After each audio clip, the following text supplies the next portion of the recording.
The ransom note was written on a pen and paper that was in the Ramseys' home. It was then returned to the drawer very nicely, put back in its place. That's such a considerate foreign faction. Hey y'all, so this is the second installation of the 4-part JonBenet series that I'm doing.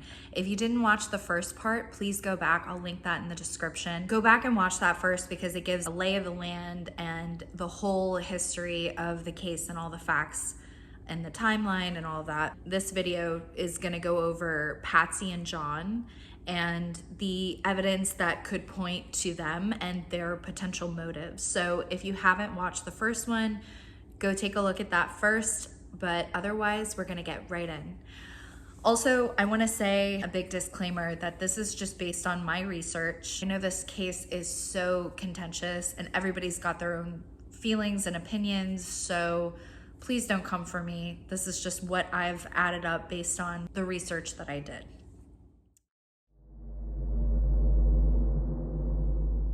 So first of all, let's get into a look at the motives. When you're thinking about JonBenet's mother and father, it's hard to imagine that either one of them would have a motive for such a heinous crime. But just thinking about what it could be for Patsy, a few things come to mind. One is JonBenet's bedwetting. The nanny and housekeeper, Linda Hoffman, maintained that it really enraged Patsy greatly. And you can imagine this woman who has such a controlled, well put together looking life to have a little 6-year-old who's still dealing with wetting the bed. It might enrage her. Would it enrage her to the point that she would do all the stuff that the autopsy pointed out? I don't know. A second potential motive is perhaps there was some jealousy that Patsy had about JonBenet. There maybe was a sense of rivalry or something like that. Patsy had done beauty pageants when she was younger, and now JonBenet, the young, beautiful daughter following in her footsteps. If Patsy did it, it could potentially account for what we hear on the 911 call, meaning we hear Patsy say, "Help me, Jesus." Maybe she had awoken John before this to help her clean up the scene or do whatever needed to be done. John comments, and then we hear Burke, who woke up because of this commotion. I'm gonna tell you what I think at the end of the next episode when we go over Burke. I think for now, I just wanna say that I don't particularly think any of these motives make a ton of sense. Some of them really feel like they're grasping for straws, but it's important to at least try to speculate and understand if Patsy wanted to do it, what reason would she have, and what would that look like? Taking a look at John in terms of motives, there have been allegations that John was essaying JonBenet, but this has not been proven. This has all just been alleged. He has always adamantly stated that he has no history of doing that with JonBenet or any of his children, and he's been firm and consistent about that from day one. It's also important to point out that the DNA that was found on JonBenet's clothing was not a match to John, to Burke, or to John's other son, John Andrew. And then we get to the question of the letter. This is always the biggest riddle for me.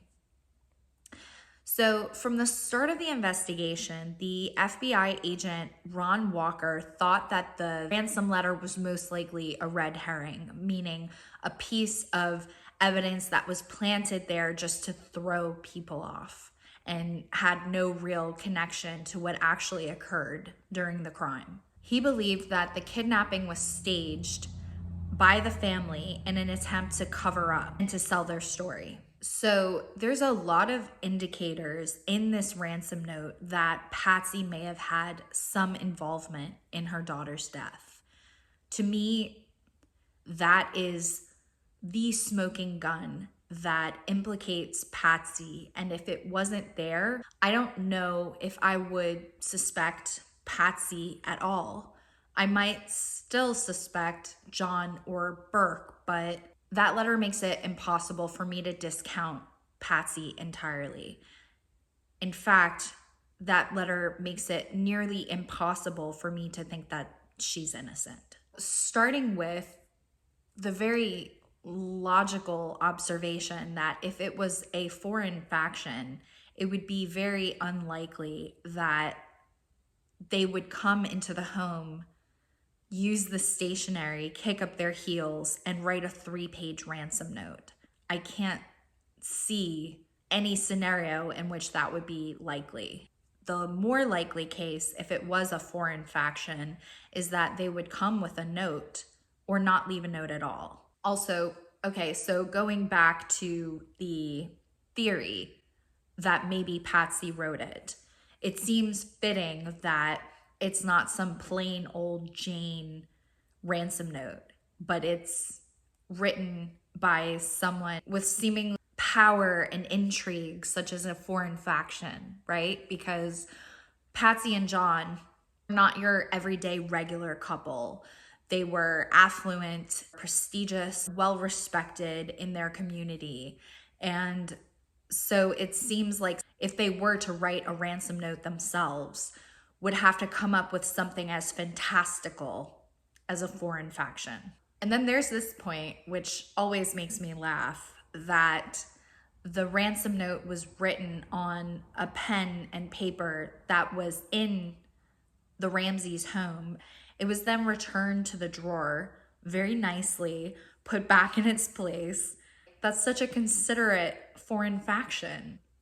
Instead, that seems like maybe someone who values order and having things in their place, having a very nice, neat home, might do something like that without giving it a second thought. This is another point which would almost be laughable if you could laugh at anything in this case, but unfortunately it's too tragic. There were 2 practice notes before this 3-page ransom note. And on one of the practice notes, it started with simply to Mr. and Mrs. And on the second practice note, it was a straight line. So just zoom out for a second and let's think about this. A foreign faction, whatever the hell that means, comes into the home in the middle of the night, or maybe earlier that day before the Ramseys even came back home from the Christmas party. They rummage through the drawers, manage to locate the stationery and the pen, take out this pen and pad, sit back somewhere, start to write the draft of one to Mr. and Mrs. And then they think better of themselves, like, oh, no, that's crap. And they discard that. And then on the second one, they draw a blank, literally draw a blank, just a straight line. And then they're like, no, that's not it either. And then they crumple that up.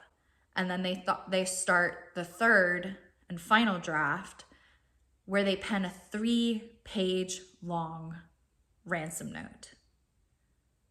And then when they're done, they place it on the stairs, or they hold it maybe if they've been in the house before the Ramseys came back home, or if this is after they've committed the crime, even crazier, they place it on the stairs. And then with a level of consideration that I wouldn't even expect of a polite house guest, they return the pen and pad back to the drawer. Then comes the issue of money. It was no mystery that John was worth a lot of money. He was CEO of Lockheed Martin. His net worth was probably something that one could deduce just by that. And if they knew anything about him, about having multiple properties, etc. But the figure of $118,000 being the exact amount that he got for his Christmas bonus that very year. Someone would have to have been very close to him to know that number. And if, in fact, this foreign faction had designs to ask for a ransom, why would this foreign faction think so lowly of themselves that they should lowball?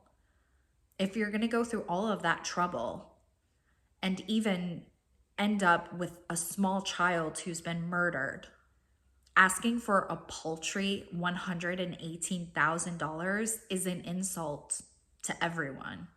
And the most obvious question about the note is, why in the world would this foreign faction have gone through so much trouble to write the note if they ended up not even being able to get their big payday? Because in fact, there was no trade that could have happened if JonBenet was already murdered. They developed a profile, a linguistic profile based on this note. This is the description of the person who is likely to have written it. This person had high writing ability. They were about 30 plus in age and most likely female. Patsy happened to have gotten a journalism degree from West Virginia University. And it's likely that in the pursuit of her degree, she might have even taken a creative writing class or two. And then, of course, the biggest red flag. A handwriting expert studied the ransom note for 3 weeks. And it was determined that most likely the writer of the letter was Patsy Ramsey. The expert found over 200 similarities between Patsy's handwriting sample and the ransom letter. Other experts stated that it looked like someone wrote the letter with their non-dominant hand to try to throw off police. I'm going to insert some pictures here of the side-by-side comparisons of Patsy's handwriting and the ransom note. It's chilling to see these examples. It's so similar. Another thing I want to point out is, I don't know if her name is Sina or China. It's Cina. Her last name is Wong. And she was one of the experts who analyzed these handwriting samples. And she stated very clearly it was most likely Patsy. Now let's talk about the garrote. Thinking about this foreign faction, this very considerate, neat and tidy foreign faction, but they're not very well prepared, because when they come into the house, what they end up using is Patsy's own paintbrush to make the garrote. That is even crazier than using a pen and paper found on the scene to write a 3-page ransom note. This aspect of the way that JonBenet died is horrific. And even more so when you think that it could be one of her parents that did it to her. Early on, before I had done more research about this case, the garrote was the thing for me that didn't make sense. I could get behind the fact that Patsy wrote it. That seemed very clear to me. I could understand some potential motives that maybe Patsy and or John or Burke could have. But when it came to the garrote, I felt like it had to be some trained killer, someone with a very different past or background that did this. Then my amazing researcher and writer, Molly Robichaux, pointed out to me that with John's training that he got in the Navy, it's very likely that he would have known how to do this. He would have had the training, and it's very possible that during his time in the military, he even made one. Then there comes the question of Patsy's appearance. It's a little odd that so early in the morning, she was already fully dressed with a face full of makeup, in addition to having this tragic emergency that occurred at her house that led her to call 911. It's possible, like she said, that she laid out her dress the night before, and she knew she was going to put it on the next day. But it would also make sense that if she participated in this crime in some way in the middle of the night and in the morning called the police, that she didn't either have the wherewithal or the time to change, and that she just was in her clothes and makeup from the night before. There's some strange behavior that I alluded to in the first video about John. Detective Bill Palmer overheard John Ramsey in his office speaking on the phone, making arrangements to fly to Atlanta that afternoon or evening. When John hung up the phone, the detective informed him, hey, you can't really leave. We're gonna need you to stay here and assist us with this investigation. Think about it. If your child ended up murdered in your basement, of course you would want to assist with that investigation in whatever way you could. Hire a lawyer if you have to be present with you during the police interrogation. But I can't imagine how skipping town would be on the list of possibilities. But John said that he had to attend a meeting that he was not able to miss. But eventually, the sergeant of the police department convinced John to stay in town. A couple of red flags about John's urge or desire to get to Atlanta. First of all, that completely contradicts what Patsy said their original plans were, which was they were going to take a private plane to fly to Michigan that day, which is supposedly why she was all dressed up.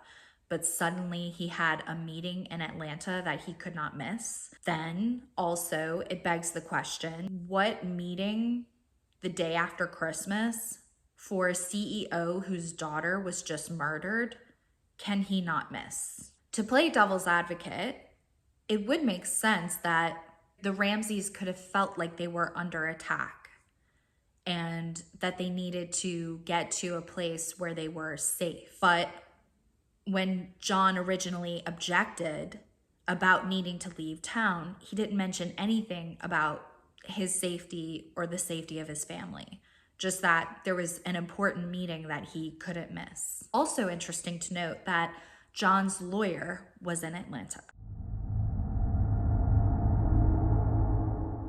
Now getting into the Ramseys' cooperation with the police. So on the day of the incident, when the police came over, the Ramseys did give an initial statement to them. However, they did not speak to the police again until 5 months later. And they also had very strict conditions that were to be met in order for them to sit down with the police. First of all, they asked for a time limit to be put on their meeting, and they wanted a copy of their original report to the police on December 26, 1996.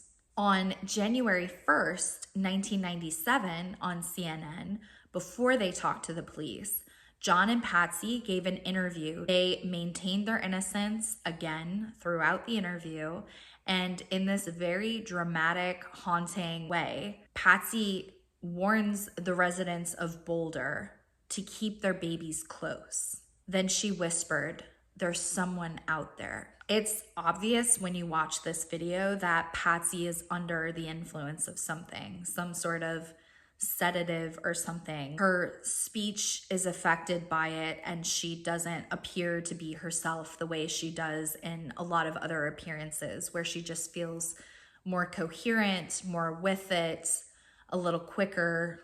So after this interview, naturally, the residents of Boulder are terrified. They're being told by the mother of a little girl who was recently murdered to hold their babies close.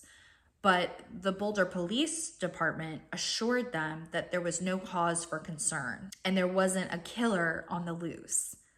So if there wasn't a killer on the loose, was that an implication that the killer was in the Ramseys' home? In late 1998, the Boulder District Attorney called a grand jury to see if there was sufficient evidence to indict John and Patsy. After about a year of testing, the district attorney announced that he wasn't going to pursue the charges against the couple. Grand jury results are kept secret, so it wasn't clear if the jury determined the couple shouldn't be indicted. But the question is, why would the DA go against his own recommendation? Later, the jurors revealed that they voted to indict Patsy and John on these charges. The jury felt that Patsy and John knew more about their daughter's death than they were letting on. So this begs the question, why did the DA go through the process of a grand jury if he never planned on charging John and Patsy? Also, super suspicious behavior of John while the cops were in the house, or cop, I should say, singular. Before the discovery of his body, remember in the last video during the timeline I took you through, I said that he disappeared and was unaccounted for 90 minutes. Also, like I mentioned in the timeline, when he did start to search the house, instead of starting at the top and going to the bottom, literally like he was instructed or advised to do, he makes a beeline straight for the basement, opens the cellar door, and is able to identify his daughter in the dark under a blanket immediately. Also, it's important to note that there were no footprints in the snow leading outside the Ramsey home, although there was a path to the basement window that did not have snow on it. The police believe that this could have been a point of entry for the intruder. Okay, so let me know what y'all think. Do you think that Patsy and John had sufficient motive to kill their daughter? To me, this is the thing that I struggle with when it comes to the mother and the father, is it doesn't seem, well, so there's the history of doctor visits of JonBenet, right? So there is the possibility that there was SA happening in the home. And if that were the case, I would say anything goes in terms of what I would expect. If that were true, that JonBenet was experiencing abuse inside the home, then it makes complete sense that she ended up the way that she did. Other than that, I personally struggle with the motives of Patsy being jealous or getting that angry about bedwetting. To me, Patsy didn't seem like she particularly struggled with pent-up rage. I know that everyone to a certain extent has repressed anger, but to me, there's a very big difference between the pent-up rage that it takes to issue a massive blow to a little girl's skull and then strangle her with a garrote. There's a big difference between that and an uptight housewife who likes her house clean and maybe not condoning this behavior at all, but maybe spanks her children when she gets upset about their bedwetting or other behavior. I think it's important to draw a line between these behaviors. Again, not condoning them at all. Corporal punishment not only is cruel, but it's also been shown to not even be effective. So, it's cruel and ineffective. Don't do it. But I'm just saying that I know a lot of people get very carried away about these accusations aimed towards Patsy. And in light of the letter, I really understand that. In the court of law, motive doesn't mean a thing. So at least legally in this country, motive is not essential. But just on a practical human level, trying to think about why someone would do something as heinous as that, that's where I stand. To me, it feels like in the absence of needing to cover up some awful, shameful thing with JonBenet, it doesn't make sense to me that the parents would have any reason, any motivation, any desire to do this. Let me know what y'all think. I know this is a very contentious case and everyone has very strong opinions, so please be polite in the comments below. But thank you for watching, and make sure you subscribe and hit the bell, because the next episode that I'm putting out on this case is going to be on Burke, and you're not going to want to miss it.